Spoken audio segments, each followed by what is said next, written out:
Aliens Dark Descent is a real-time strategy game that attempts to merge the intense horror of the Aliens universe with tactical squad-based gameplay. If I had to compare it to anything, it actually feels a lot like UFO Aftershock or Aftermath. In other words, a real-time take on XCOM. But the big question is, does it successfully blend these mechanics with the atmosphere of the franchise? Well, let's jump straight into gameplay and find out. Dark Descent's gameplay is broken up into a strategic layer and a tactical layer, so let's begin with the strategic layer. In the strategic layer, we have 5 different facilities we can use. First, we have the barracks where we can promote, upgrade and equip soldiers, and later on in the game we can also have them train or intensively train to passively gain experience when not deployed. Then we have the workshop where we manufacture new equipment. This game uses a system quite similar to another game, for example, Valkyria Chronicles, where once you research a kind of equipment, it is blanketly available for all of your troops instead of having to make a gun over and over again, though you essentially have infinite amounts of that kind of weapon once it's been researched. Then we have your medical quarters. This is where troops will passively heal, essentially. The amount of time a soldier needs to heal their injuries is based on the amount of damage they take in the level. You can also use medical personnel to reduce the amount of time a soldier takes to heal. That being, 1 medical personnel will reduce the amount of time to heal by 1 day each. So, for example, if you had a soldier who needed to heal for 7 days and you had 7 medical professionals, you could essentially make them available for duty immediately. Something else that is available here is to treat trauma. As your soldiers gain stress in the levels, that stress then turns into traumas, which have generally negative effects. Traumas are optional to treat. You can just go with them and just try and mitigate them or survive their consequences, or you can have the soldier essentially rest for a few days to remove the trauma. Then we have the laboratory. The only thing we really do here is research tech based on the aliens' biology, I suppose we should call it. For example, we can research tech that makes it so when aliens die, the blood that they spill, the acidic blood they spill, doesn't affect your soldiers as long as they're armored. We can also research tech that increases the amount of armor soldiers have. And we can also get research that takes longer for aliens to spot you and makes it so that when they do spot you, the amount of time that they are pursuing you decreases. Unfortunately, upgrades here are not permanent. Every time you research an upgrade using xenotech, you have to then spend some xenotech to implement that upgrade in the field. Personally, I think this is an okay idea. It does incentivize killing aliens and gathering xenotech. At the same time, I wish this idea was a little more expanded in the workshop segment, but I'll talk about that a little later on. The final part of the base is the command post. This is where you either end the day or deploy your squad. It also provides a helpful list of your Marines, how far you are through the story, as well as the conditions of your Marines and whether you have any personnel who are still ready for use. For example, if you have medical personnel that can still be used, or if you have soldiers that can be promoted. In this game, there's only one real major resource, that being material, with xenotech acting as a smaller, minor resources. Everything you do in the game requires material, from researching different weapons, to equipping your squad, to you making medkits, tools, and sentry guns. Since I've mentioned them, let's talk about those 3 things. So those 3 things are essentially equipment that you take into levels and can also find in levels. These equipments are essentially finite, but you can make them using material, essentially.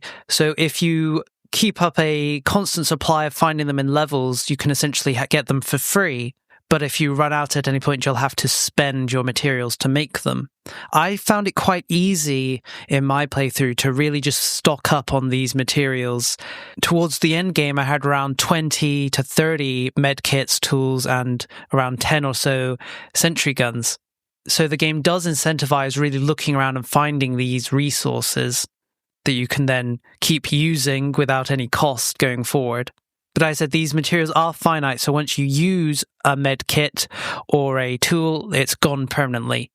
Sentry guns, on the other hand, are essentially immortal once you've got them. They don't they can't be removed from your squad unless you leave the one in a level, which is entirely possible. Even if they're damaged, you can repair them using tools, so they're very helpful in that regard. They're infinite use, essentially. During the strategic phase, you can choose to deploy your squad once a day, and then once you've done the deployment, you'll have to end the day. Every time you end a day, you're confronted with a random event. Most of these seem to just be wholly negative, with usually giving you a choice between two horrible options and you having to choose the one that you think is easier to manage with, as it were. One final thing I'll mention about the strategic phase is there is essentially 3 different kinds of humans that we can find in levels or receive through random events. Those are medical practitioners, engineers, and soldiers. Soldiers are pretty self-explanatory, right? If you find them in levels or acquire them in events, they become soldiers that you can then deploy in the levels. Medical practitioners, I've already mentioned, can be used to speed up the healing of your soldiers that are wounded. Engineers, on the other hand, provide a passive income of minerals a day. For example, if you had one engineer provides 10 materials a day. So every day you'll receive 10 materials. But if you had, for example, 10 engineers, then you would receive 100 minerals a day, which I did achieve in my playthrough. I believe I finished the game with around 11 engineers. And that's all there is to really say about the strategic layer. It's quite simple when compared to other games. There's no sort of on the map moving around or vying for territory like something in UFO Aftermath or Aftershock. But so let's move on to the tactical layer, which is the mainly fleshed out part of this game where you'll probably spend most of your time playing. To start with, you're allowed to deploy 4 Marines in a mission. Later on in the campaign, you'll gain access to deploying 5. Marines are broken up into, maybe we should say, 6 types. You have your starting rookies, who basically have no unique traits, and then when they reach level 3, they can turn into one of 5 different classes. We have Tech Marines, Recon, Medics, Sergeants, and Gunners. Each of these classes has unique abilities, and sometimes unique equipment that they can use. Gunners, for example, have access to the Smart Gun, which is a very fast-firing sort of auto machine gun. Recon Marines also have themselves access to a sniper rifle, which they can use to stealthily kill aliens from a distance without being spotted. Medics have the ability to revive Marines that have taken so much damage that they have essentially become unconscious, so they can continue firing and not have to be carried back to safety like they would if they didn't have a medic. Tech Marines have the ability to hack different doors and sometimes security systems so they can access them. They also have the ability to unlock a small drone that they can bring with them. This drone can essentially act as a scout, as aliens will not react to it, and it can act as a distraction by sending out noises, essentially, that will lure aliens to it. It can also be equipped with a gun, but I don't think that makes the small little droid that effective, personally. The Sergeant doesn't really have any unique abilities himself. What he does do, though, is he provides lots of passive benefits to the group, essentially reducing their stress, while at the same time he increases passive command point regeneration, as well as increasing the amount of command points you have in a level. Since I've mentioned command points, let's talk about them.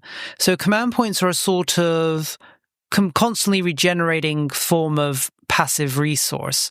You spend them to use various pieces of equipment. For example, if you wanted to use a shotgun, use a flamethrower, use your sniper rifle, place a mine, use your plasma gun's beam attack, or any other sort of special ability, those cost command points, which, as I said, passively regenerate.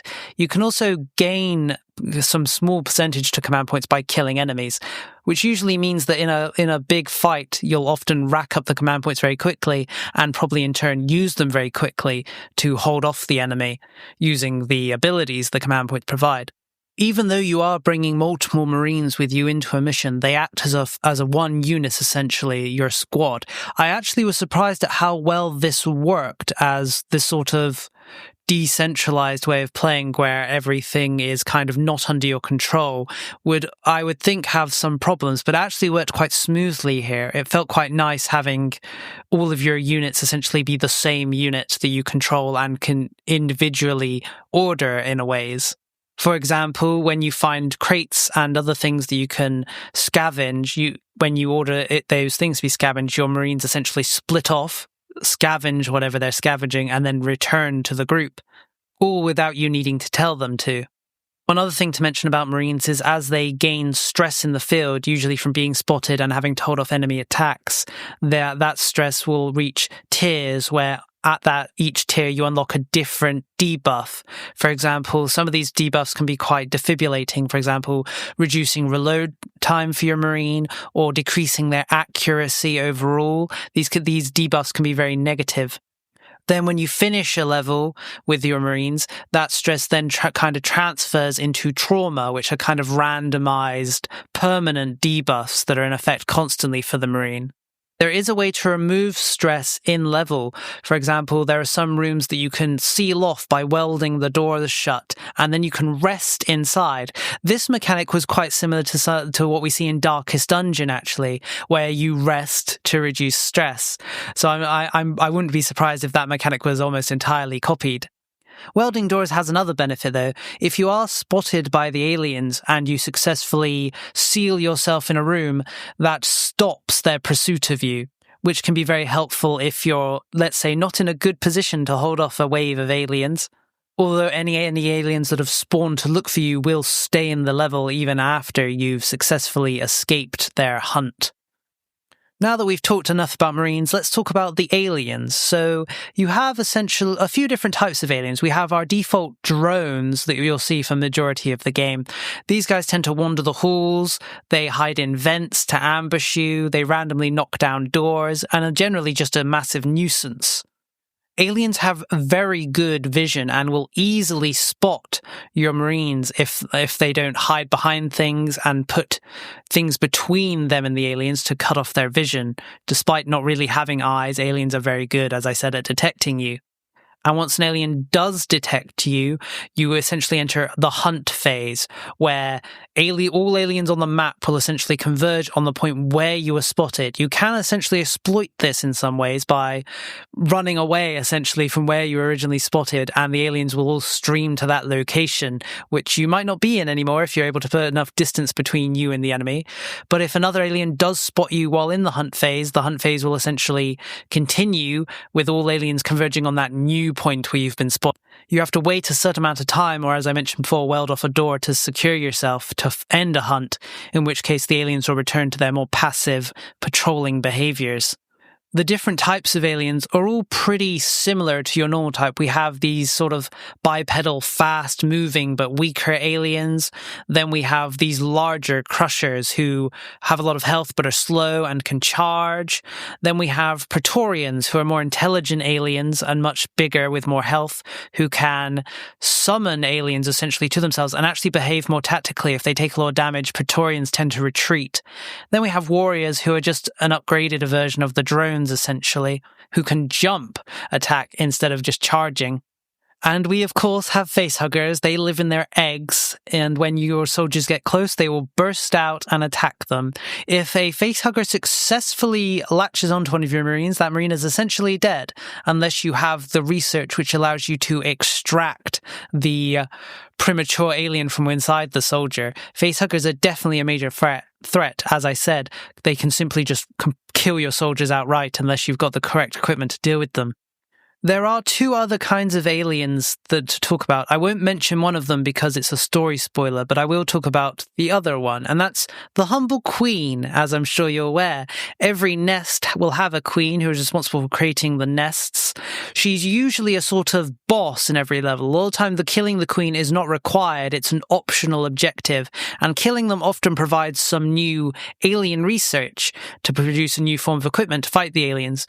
But as I said, it's largely optional most of the time fighting them. I think there are a few times where you are scripted to fight a queen and have to fight them as part of the story, but for most levels they're optional and can be avoided.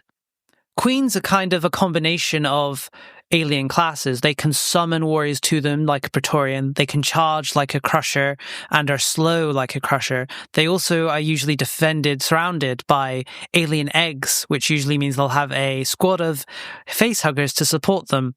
So they're probably accurate to say they're the strongest kind of alien. They're also very big and can easily throw your soldiers around if they can physically get to them. There are also some human enemies, but as you can imagine, they're largely a sideshow to your true enemy, the aliens. Human enemies behave pretty simply. If they have ranged weapons, they hide behind cover and shoot at you. If they have a melee weapon, they'll usually just charge at you if they spot you. Luckily, being spotted by human enemies doesn't count as being spotted by aliens, but aliens are often drawn to the sounds of fighting, which can make it a good idea to leave the area quickly once you've dispatched the enemy, or sometimes you can even lure aliens into fighting other humans, depending on the situation. So the levels in this game are not procedurally generated. Every level seems to be handcrafted, and this game is very much focused around trying to be stealthily explore these levels. You can actually use your flashlight to look around in a room, which I felt was very thematic and appropriate to the Aliens franchise. And as you explore the level, your map gradually fills in as you see it, which is all very nice, and it's a very nice effect. As you explore, you can often find survivors who you can rescue. You can find various side quests, which often revolve around finding certain things, like large amounts of resources, or maybe a data pad, which provides some sort of information, or maybe rescuing a certain quest about rescuing certain individuals who maybe aren't alive when you look for them. Usually every level also has a security and camera room. In the camera room, you can find cameras, as you can imagine, which usually reveal a small part of the level, usually with some sort of benefit in them. For example, an armory, which might have sentry guns and ammo in. Well, the funny thing about these cameras is they're actually real screens, essentially. For example, if you find a room on a camera, go inside with your soldiers, then look at the camera again, you'll see your soldiers exactly in front of the camera. So they're actual real screens, not just, just clips of areas in the game. That can also be kind of helpful because it can tell you if there's enemies around or whether a room is secure before you go in. The site maps, on the other hand, will, once you download them, give you a full view of the map, but not all of the things in it. You'll see all of the rooms and corridors, essentially, but you won't know what are inside those rooms and corridors until you physically go there and fill out your version of the map, essentially. Finally, in the tactical phase, you have access to the APC, which is an armoured personnel carrier. This vehicle is essentially your extraction vehicle, but it also has offensive capabilities. It can usually kill aliens pretty quickly and can be very helpful in holding off their assaults. You can also often use it as well to transport your squad around the level. And you can freely order the APC to move around the level to the various spots it can base itself at, essentially, so that you can then regroup with it easierly. What's interesting about the APC is, early on in the game, it's quite versatile, as a lot of the early levels are in large open spaces. But as the game continues, the amount of places you can bring it into decreases and decreases. In certain zones, you can't even use the APC at all, and you're relying essentially just on your squad. So it does feel a little like the developers give you the APC and then gradually start to take it away, meaning you have to rely more and more on your actual ability to command your soldiers and not just running back to the APC and letting it just kill the aliens. When you do find survivors in the level, or for example, if your Marines are knocked unconscious, you can bring them to the APC and simply put them inside, and they'll be ready to extract when you leave the level, which is definitely nice. The idea of having to have survivors follow you around through the whole level or have to carry one of your squad mates through the whole level isn't really appealing. So being able to drop off people at the APC is definitely a nice idea. One complaint I have, though, is it's kind of weird you can't drop off supplies at the APC. For example, you can only carry a certain amount of med kits and tools, but if you find more in the level, you can't bring them. So it would have been nice to maybe drop off the equipment at the APC so that we could, keep gathering the equipment and not having to just leave it because we're full when we could just put it on the APC that's right there, Anyways, minor issue. Overall, I would say the gameplay is great. It really does a good job of blending the sort of stealth mechanics with real-time tactics gameplay. Even though you become, no matter how high level your squad becomes or how good you become at playing, the aliens always feel like a threat. even a fully upgraded squad with lots of health and lots of armor can be really torn to pieces very quickly if you're caught out of position by the aliens. So mainly you're learning as you play to how to really just get around them and what to do if they do spot you. That usually backing yourself into a corner, putting down sentries and just holding them off for a bit, or trying to seal yourself in a room to stop their pursuit. So I do think it does a good job of blending those mechanics, but I'll talk more about the positives about this game later on. For now, let's talk a little bit about the story. So I'll actually start here by saying I'm not a massive Aliens fan. It's not that I don't like it, I'm just not really a big movie watcher as it is. I believe I've watched maybe 2 of the Aliens movies, and one of them was an Aliens vs. Predator movie. So I'm not that big of an expert, and I can't really say if this game does certain things with the lore that maybe big fans might not like. But I will say, because the Aliens franchise is so large and has been going on so long and has had so many different people making things in the setting, it's hard to really nail down what the real canon of the franchise is. But of course, I will give my view on whether I think this game has a good story and plot, as well as maybe I'll hint at the sort of ideas they go through in this game about the aliens, which I do think some people might not like because they're kind of big changes to the overall Aliens setting and plot, but it's nothing major. If you are a big Aliens fan and you've played this game and you've watched this video, feel free to just comment and tell me how you feel about how this game's story mixes with the Aliens setting, because I'm generally interested to know how fans would interpret this game, since, as I said, I'm not a massive fan, so I can only judge it based on my very limited interest. So, the game's prologue introduces us to our protagonist, it should say, but maybe it's more accurate to say one of our protagonists, Administrator Hayes. She's doing rather normal administrative type things when a strange shipment arrives on the station.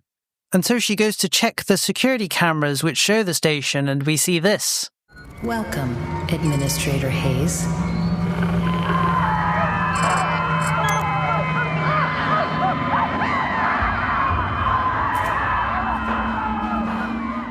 And she does what any sensible, logical person would do if they saw this on their security cameras and says, I better go check it out.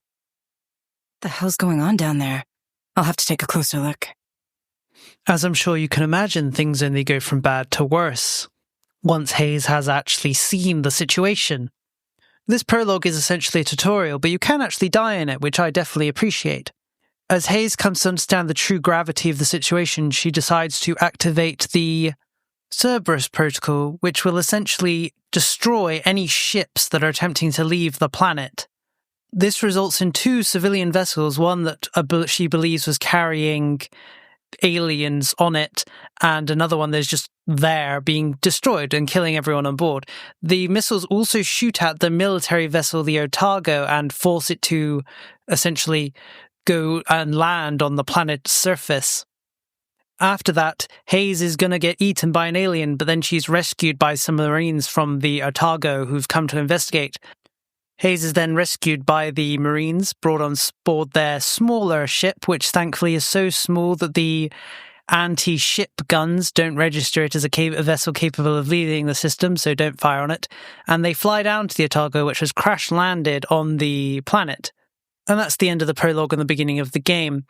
I'm not sure if I should bother talking much about the story, as overall it's not that memorable. Most of the first level, for example, is mainly about learning about the aliens, as your Marines have never seen them before, and neither has Hayes. So it's, as I said, the level spent learning about them, learning how facehuggers work, as well as learning what exactly a queen is. Things only really pick up in the second level, where we're introduced to the cult. The cult worships aliens and sees them as the next evolution of human existence. And they seem to believe that they themselves can essentially transform into aliens, and that once an alien bursts out the chest of an individual, that alien inherits all of the persons that they're coming out of in knowledge and memories and everything about them. Of course, whether that's true is kind of irrelevant, because it's not like aliens are friendly to humans, so even if they did have the memories of themselves when they were alive, they still kill humans indiscriminately and have no respect for family bonds or anything like that. Personally, I don't think this theory holds much weight, and even if it did, the alien would be a copy of the person, meaning you still die when it bursts out of your chest. The alien would just be a copy of you that's killing you, essentially, not you yourself. It's kind of like the Soma situation where there is no coin flip, a copy is just a copy. We do discover, though, that the cultists have found a way to essentially implant the aliens inside themselves, but keep them in a form of stasis, meaning that they can survive for, I'm not sure how long, but at least a long enough time with the alien inside of them without dying. Aliens also don't attack the cultists that have these aliens inside them, which allows the cultists to support the aliens in combat, and generally makes fighting both a little harder, as the normal cultists will often get attacked by the aliens even though they worship them. But these kind of cultists are basically ignored by the aliens, meaning you have to fight them both at once, essentially. It's quickly revealed that the cultist seems to be the one responsible for the outbreak on the planet. They were the ones who's been shipping the alien eggs, all over the planet and to the space station that Hayes was on originally. And this is about the point where I'm going to draw the spoiler line. Pretty much everything before this that I've talked about is revealed in essentially the first 2 levels, so I wouldn't consider it major spoilers. But everything after this point will be major spoilers for the story's overall plot, and I'll of course spoil the ending and talk about it a little.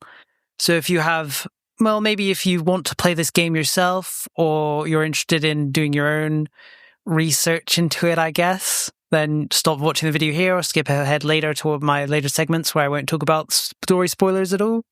Either way, the choice is yours. I would say this story, I'm not sure. I'm honestly on the fence between it being good and bad. I would say it's passable, not too bad, okay, good maybe even, depending on your point of view. So maybe it's worth experiencing for yourself instead of watching the video. Anyway, we'll continue now. There's a character I haven't really mentioned who is actually our dual protagonist, and I haven't mentioned him because I wanted to talk about him in detail, and that is the Captain Harper, who is essentially now in charge of the Ortego due to it losing all of its command staff. It's revealed quite early on that he is from this planet, Lethe, and his experiences while on the planet kind of laid the basis for this game's entire plot. Essentially, Harper was experimented on by the cult's leader when he was originally on this planet, and that the cult is essentially pursuing a form of xenopsionics, essentially, and Harper is one of the candidates, as it were. But the main candidate that the story rolls around is his daughter, Cassandra, which most of the game is focused around trying to find, or at least Harper wants to find her while rescuing everyone else he can. It doesn't seem like this psionic potential that the cult seems to be obsessed around can actually let you control the aliens. It seems that you may at best be able to influence them in some ways, and depending upon the strength of the alien, it can disobey. It's not like you have complete control over them. Anyway, as the game goes on, Harper becomes more and more damaged, as it were, by touching the alien consciousnesses till he eventually falls into a coma. His role as the commander of the APC actually gets replaced by another character, a mercenary, who we find later on in the campaign. Which I think it's neat that they, replaced a character with a different character and had different voice acting for that character. Around the time that Harper falls unconscious, we learn that Weyland-Yutani is essentially behind everything, which is literally the least surprising thing that could happen in any sort of Aliens game or anything in the Aliens franchise. And the Otago decides to essentially attack the headquarters of the Yutani Corporation on the planet and where their director is housed, in order to find out where exactly Cassandra is, as for some reason Hayes takes it as her personal mission to rescue Cassandra, maybe to pay back Harper for rescuing her in the intro. That would make sense. After that, we do essentially the final mission, which honestly, I don't have much to say about it in gameplay-wise, but at the very end of that level, we have a segment where we enter an underground alien city. And in that underground alien city, we meet an alien titan, or at least that's what it's called in game. And then we simply have a leisurely running sequence and the game's over. Not really a lot to talk about in this game story-wise, I think. I think the problem is a lot of this game's story is focused on basically nothing. There's very little actual big overarching story moments. A lot of the story is just focused on individual characters, which isn't really that interesting. Most of what we learn about the actual aliens, we learn right at the end of the game's story, where we learn to see the Titan. It does feel like the story, in a way, is kind of window dressing to give you an excuse to play the game, or at least justify the levels. But to be fair, that's the sort of situation we see quite a bit in strategy games, where the story is kind of just there to give the levels some context, and it definitely feels like that here. Even while playing through the story, I actively forgot what was happening a few times simply because it felt so irrelevant to what was actually happening in the levels. I will say, although it probably sounds like I'm quite negative on the story, I think it's just okay. It's not that bad. I do think the individual stories for each of the levels is pretty good, though. It's quite nice exploring these destroyed places and learning about the people in the levels and learning about what became of them when the aliens attacked and how some of them tried to survive or some of them tried to fight against the aliens. I think that's all great. I just wish the game had focused more on that instead of this sort of overarching plot, which isn't really that interesting, to the point where I honestly don't have much to say about it. It just kind of happens and is the main excuse for the gameplay, as it were. I don't know, maybe if someone else has played this game, don't hesitate to tell me I'm wrong and this game's actually got a really good and interesting story, but it just felt like the story was kind of just there to me. Hayes isn't really an interesting character. She's just an administrator who begins administrating the soldiers because that's all she can really do. Harper, I suppose, is a more interesting character with his connection to the cult and his psionic abilities, but as I said, he falls into a coma towards the later half of the game, and so we don't hear from him for the rest of the game. And then when the Titan is attacking Cassandra and Hayes, he uses his abilities to make it stop and then promptly dies. And then when we do rescue his daughter Cassandra, instead of getting any sort of information from her about the aliens or her connection to them, the game ends on that essentially a cliffhanger as the Otago escapes the planet and leaves the solar system. So it's a game that leaves a lot of questions and a lot of answers in that regard. At least since the planet is kind of destroyed by nuclear weapons, the aliens won't spread off of it. But the logic of the cult is still unexplored or explained, what exactly the alien titans were. But I do quite like the whole mind controlling the alien plot. I think it actually makes a lot of sense, because one of the things that was kind of established in Aliens and lots of the other Alien franchises, movies and books and things, is that the aliens were created as a bioweapon by a now extinct alien race. And one of the things I've always wondered is how exactly would the aliens control these biological weapons? And if psionically is the answer, that would make a lot of sense to me. So the cult trying to use psionic abilities essentially to control the aliens makes a lot of sense, but I'm not quite sure about their idea of you essentially becoming an alien once it bursts out of your chest. That's not something I can really find much validity in. Overall, as I said, the story's okay. It really is just there to give you an excuse to play the game. The cutscenes are quite nice, I suppose. They're well voice acted. I'd say it's better than Homeworld 3, as doesn't really have any cringeworthy or weird cutscenes. A lot of the cutscenes, ironically, don't really focus on the humans. They're usually just cutscenes that introduced aliens and other enemies. Outside of that, the only real cutscenes we have are on the bridge, where Harper and Hayes usually just argue about what exactly they're going to do next to deal with the situation or overcome the aliens.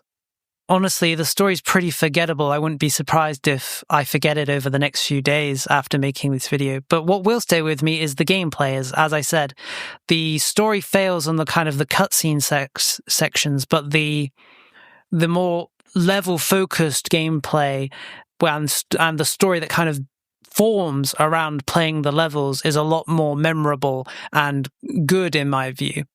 Even simple things where you're exploring the levels and you have to hide in a certain room has a lot of, memorability to it. And there's one level in the campaign where they actually take away your motion sensor, so you're essentially blind, and that's a level that will definitely stay with me mentally for quite a while.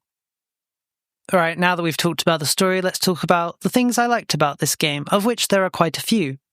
I really think this game does a very good job of nailing the atmosphere, the music, the lighting, the sounds of both the aliens and your crew, your squad walking the hallways and interacting with objects. It does a very good job of keeping you in the sort of aliens mindset.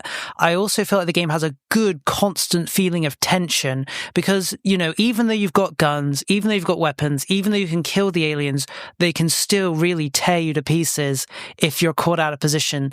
I know a lot of people say, if you can shoot things, it makes the game not scary, but I fundamentally disagree.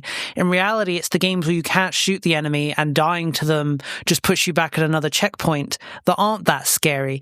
But here, as fighting the aliens and losing soldiers has real consequences to your group, essentially. It definitely feels like there's a lot more fear and horror around fighting aliens. There were multiple times while playing where my eyes unironically went wide because I was like, oh god, please no, not again, because I'd stumbled upon another group of aliens and I had to prepare for another wave, and I'd already taken loads of casualties. There were a few times when I literally just abandoned most of my squad and had to escape with an individual soldier just because it had all become too much and retreat was the only real option.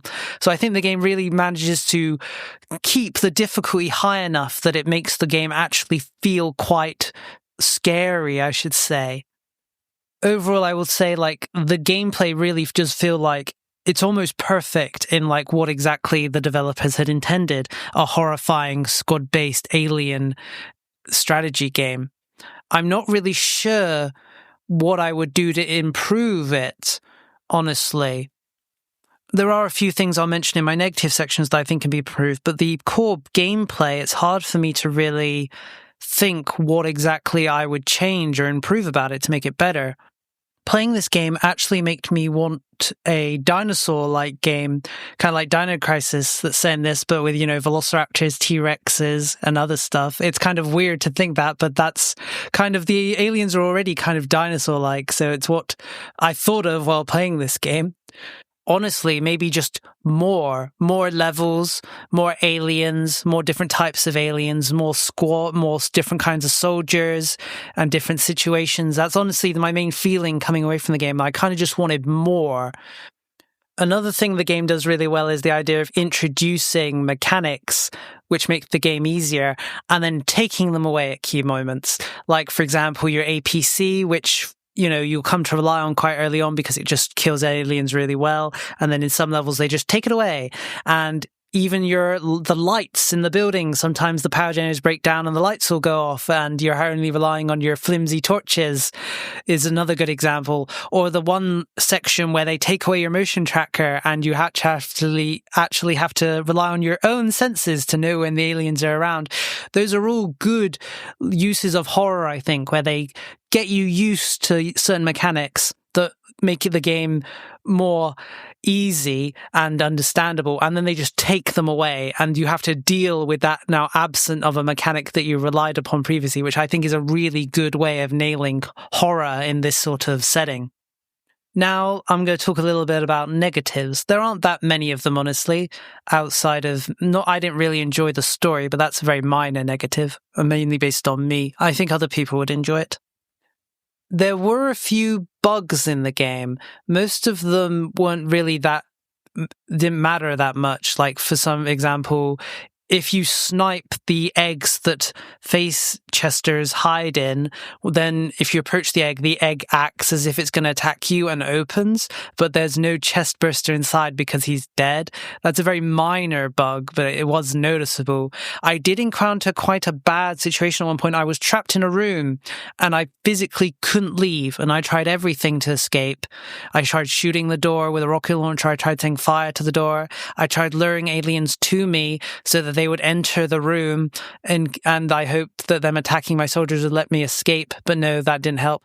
Eventually, I did find a way to escape, which was to hide behind a box and then open the door, which allowed me to escape, and that was a pretty scary situation, being trapped in a room. And I was playing on the sort of Iron Man mode where my last save was starting the level, so that was pretty terrifying. So I will say there were a few bugs, and at least one that was almost game breaking, but I mean, I got through the game, and that's the really bad instance of a bug that I encountered.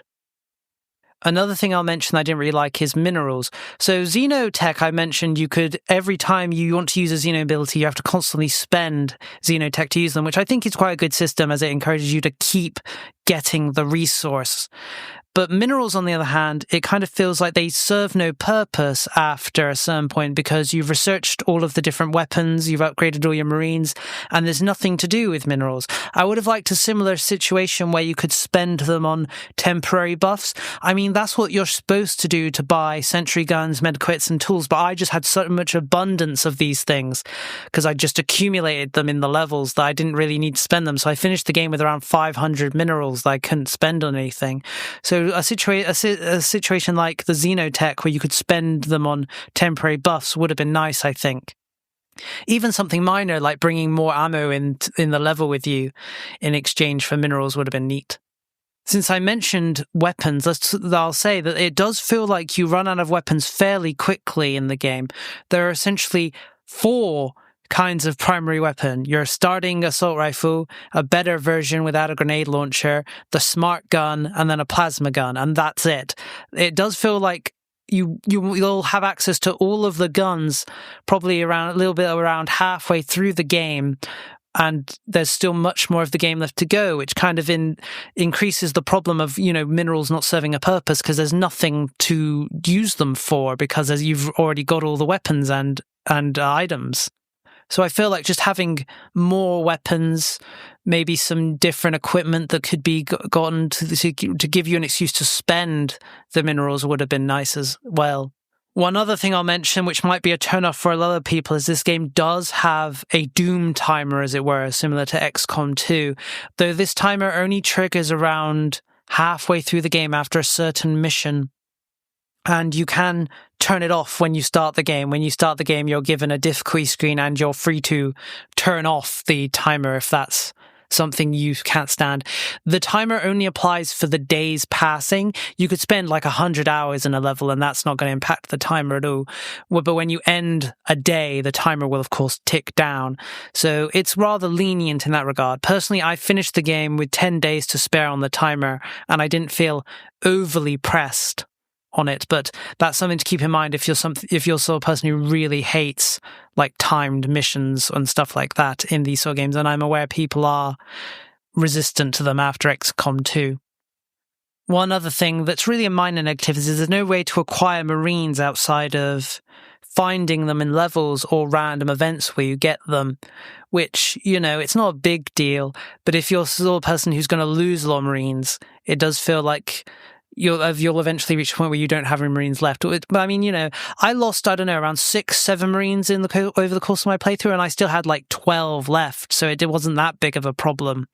But I think that could be a negative for some people who maybe are going to lose a lot of people in this game, which I wouldn't be surprised of. Personally, when I do my Nightmare playthrough, I'm sure I'll lose quite a lot of them. Now, for my conclusions, is the game good?